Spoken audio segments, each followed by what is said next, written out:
આમોદનગરમાં આવેલ હિન્દુ સ્મશાનના નવીનીકરણ માટે ₹1 કરોડ લાખની ફાળવણી મંજૂર થતાં ખાતમુહૂર્ત કરવામાં આવ્યું। લાંબા સમયથી નગરજનો તરફથી ઉડતી માંગને અનુસરીને આ મહત્વપૂર્ણ વિકાસ કાર્યને લીલી ઝંડી મળતા સમગ્ર હિન્દુ સમાજમાં ખુશીની લાગણી વ્યાપી ગઈ છે। આમોદ જંબુસર મત વિસ્તારના ધારાસભ્ય ડીકે સ્વામીના અવિરત પ્રયત્નો અને દૃઢ સંકલ્પ પરિણામે આ પ્રોજેક્ટ સાકાર બન્યો છે। સ્મશાનના આધુનિકરણથી નગરજનોને સુવિધાજનક અને ગૌરવપૂર્ણ વ્યવસ્થા ઉપલબ્ધ બનશે। ખાતમુહૂર્ત પ્રસંગે આમોદ નગરપાલિકાના મુખ્ય અધિકારી પંકજ નાયક, આમોદ શહેર ભાજપના હોદ્દેદારો, આગેવાનો તેમજ નગરજનો મોટી સંખ્યામાં ઉપસ્થિત રહ્યા હતા।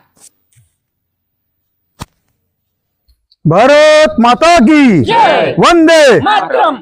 आज रोज आमोदना जे धर्मप्रेमी जनताने घणा वखतथी हिंदू स्मशाननी मागणी हती अने घणा वखतथी जे स्मशाननी दुर्दशा थयेली हती एने अमे मागणी मूकेली राज्य सरकारमा अने धारासभ्यश्रीने।